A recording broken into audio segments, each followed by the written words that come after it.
할렐루야. 우리 4월 30일 새벽 기도회를 시작하도록 하겠습니다. 다 함께 사도신경으로 신앙 고백하겠습니다. 나는 전능하신 아버지 하나님 천지의 창조주를 믿습니다.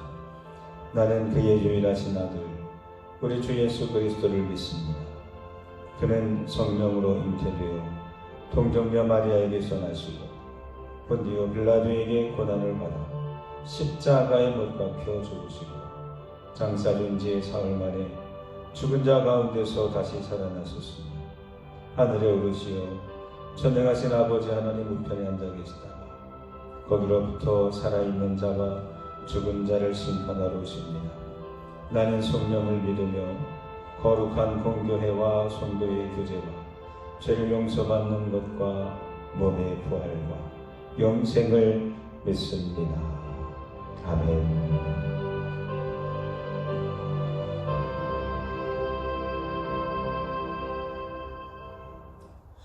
오늘 주시는 말씀은 시편 53편 말씀입니다. 시편 53편 1절서부터 6절까지 말씀입니다. 840쪽 정도 있습니다. 제가 읽도록 하겠습니다. 어리석은 자는 그의 마음에 이르기를 하나님이 없다 하도다. 그들은 부패하며 가증한 악을 행하며 선을 행하는 자가 없도다. 하나님이 하늘에서 인생을 굽어 살피사 지각이 있는 자와 하나님을 찾는 자가 있는가 보려 하신즉 각기 물러가 함께 더러운 자가 되고 선을 행하는 자 없으니 한 사람도 없도다. 죄악을 행하는 자들은 무지하냐? 그들이 떡 먹듯이 내 백성을 먹으면서 하나님을 부르지 아니하는도다. 그들이 두려움이 없는 곳에서 크게 두려워하였으니 너를 대항하여 진친 그들의 뼈를 하나님이 흩으심이라. 하나님이 그들을 버리셨으므로 내가 그들에게 수치를 당하게 하였도다. 시온에서 이스라엘을 구원하여 줄 자 누구인가? 하나님이 자기 백성의 포로된 것을 돌이키실 때에 야곱이 즐거워하며 이스라엘이 기뻐하리로다. 아멘.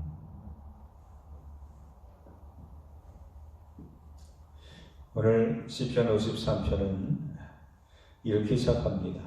어리석은 자는, 즉 어리석은 자가 누구인지, 반대로 지혜로운 사람은 어떤 사람인지를 우리에게 말합니다.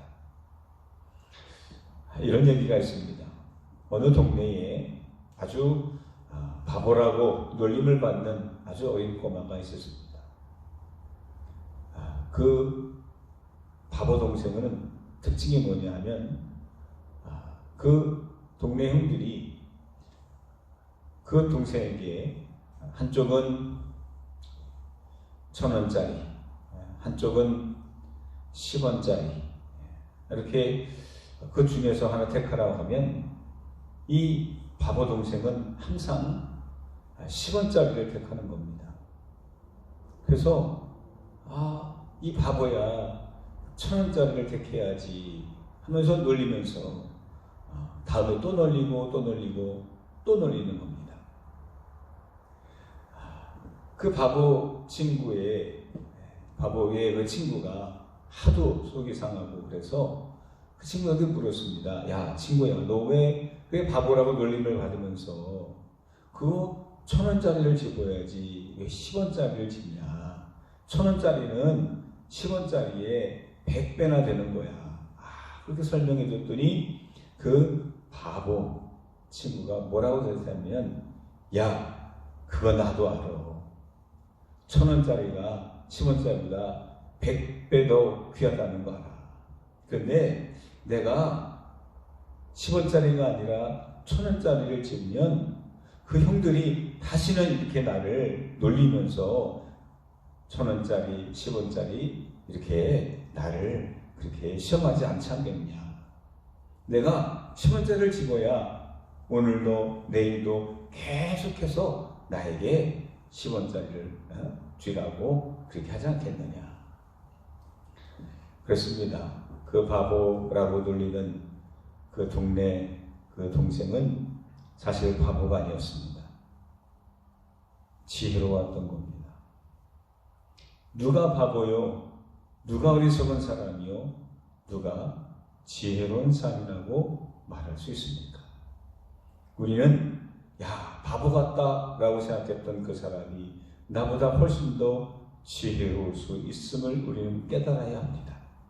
우리는 내 평가 기준에 의해서 또 내가 알고 있는 사람들의 그 기준에 의해서 야, 저 사람이 지혜롭고 저 사람이 바보다라고 말하지만 진짜 절대적인 지혜자요, 절대적인 바보가 따로 있다는 사실을 알아야 됩니다. 오늘 성경은 우리에게 그 같은 질문과 도전의식을 우리에게 주고 계십니다. 누가 어리석은 사람이요? 누가 지혜로운 사람인지. 1절에 이렇게 말합니다. 어리석은 자는 그의 마음에 이르기를 하나님이 없다 하도다.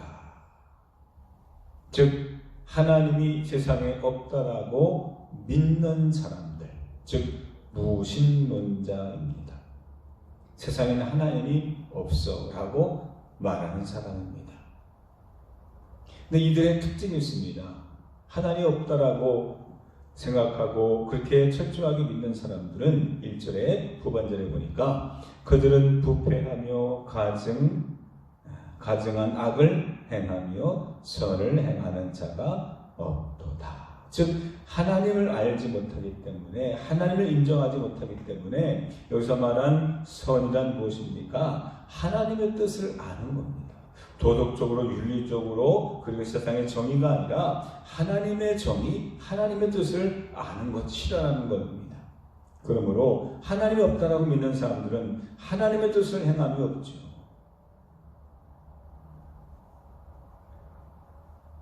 이 절 말합니다. 하나님이 하늘에서 인생을 굽어 살피사 지각이 있는 자와 하나님을 찾는 자가 있는가 보려 하신즉. 3절 각기 물러가 함께 더러운 자가 되고 선을 행하는 자가 없으니 한 사람도 없도다. 그렇습니다. 하나님이 원하시는 사람, 어떤 사람입니까? 지각이 있는 자. 지각이란 무엇입니까? 알고 깨닫는 것입니다. 뭘 알고 깨닫는 것입니까? 하나님을 알고 하나님을 깨닫는 자입니다. 또 어떤 사람이냐? 어떤 사람을 찾고 계시느냐? 하나님을 찾는 자, 하나님을 구하는 자. 내가 하나님이 어디 계신지 잘 모르지만 하나님 어디 계십니까라고 하나님을 찾는 사람. 하나님을 확실하게 믿지는 않지만 하나님을 만나려고 구하고 노력하는 사람. 하나님이 이런 사람들을 살피시고 이런 사람들을 찾고 계시더라는 겁니다. 하나님 없어. 하나님 어디 있어? 이런 사람이 아니라 하나님 계시면 나를 좀 도와주십시오. 하나님이 어딘가 계시죠? 라고 지각하는 사람, 깨닫는 사람, 하나님이 이런 사람들을 찾으시더라는 얘기입니다. 그렇다고 한다면 왜 하나님을 알지 못하는 사람이 어리석은 사람이라고 성경은 말하고 있을까요? 저는 두 가지를 얘기하려고 합니다. 첫 번째는 뭐냐면 하나님께서 심판하실 날이 반드시 있기 때문입니다.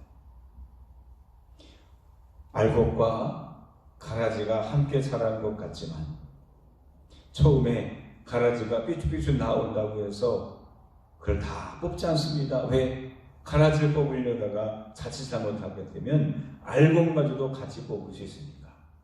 그래서 어떻게 합니까? 추수하기 직전에 완전히 알곡과 가라지가 구분될 쯤에 그때 알곡은 내버려 두고 가라지는 빼는 거죠. 우리가 살아가면서 하나님께서는 악한 삶이라도 내버려 두실 때가 있습니다. 하나님 마음에 들지 않아도 하나님 치지 않으실 때가 있습니다. 심판날은 반드시 있습니다. 오늘이 아니라고 할지라도 내일이 될 수도 있습니다. 언젠가는 반드시 우리가 심판을 받기 때문입니다. 두 번째 이유는 어리석은 사람들은 하나님의 뜻을 알지 못합니다. 그래서 어리석은 사람입니다. 여러분, 알면 쉽고요, 모르면 어렵습니다. 자물쇠 비밀번호를 알면 쉽게 열립니다. 모르면, 비밀번호를 모르면, 잊어버리면 어떡합니까? 고생합니다. 난감해집니다. 땀이 쭉 흘러납니다. 일을 해야 되는데 일을 하지 못합니다. 손에 안 잡힙니다. 아는 것과 모르는 것의 차이죠. 알면 쉬워요. 모르면 어려워요. 어리석은 사람은 왜 어리석은 사람이냐? 인생을 살다 보면 문제를 만나고 어려운 상황을 닥치게 됩니다. 그러면 이 문제가 왜 나에게 왔는지, 우리가 왜 이런 고난 가운데 있는지 그 이유를 모르기 때문에 어리석은 사람입니다. 반대로 그 고난의 이유를 안다라고 한다면 지혜롭죠. 옛날에 군대에 있을 때에 끌려가서 고참에게 맞을 때가 있습니다. 그러면 내가 뭔가를 잘못해서 맞으면 참을만 해요. 그래, 내가 이걸 잘못했구나. 다음엔 그러지 말아야지. 네, 알겠습니다. 시정하겠습니다. 그러죠. 근데 어떤 때는요, 이유도 얘기해 주지 않고 그냥 때릴 때가 있어요. 그냥 맞아야 돼. 그러면 온갖 생각이 다 듭니다. 내가 뭘 잘못했지? 맞으면서도 이게 언제 끝나지? 내가 뭘 잘못했지? 모르니까 답답합니다. 여러분, 우리 인생에 시련이 닥칠 때가 있습니까? 하나님을 모르는 사람, 하나님을 인정하지 않는 사람들은요, 뭐라고 얘기하는지 아세요? 그냥 몰라. 이유가 없어. 그런 거야. 우연이야. 어쩌다 그런 거야. 세상이 다 그런 거라고 그냥 그렇게 슬쩍 넘어갑니다. 왜? 이유를 모르니까. 그런데 하나님을 아는 사람들은 하나님께 물어보죠. 하나님, 왜 이런 고난이 나에게 찾아왔습니까? 물어보죠. 그러면 하나님께서 알려주세요. 깨닫게 해주세요. 요셉이라는 사람이 있었습니다. 형들의 시기와 질투와 미움으로 그는 큰 어려움을 당하게 되고 결국 가족을 떠나야 되고 먼 타국에서 종살이를 해야 됐습니다. 인생이 꼬였습니다.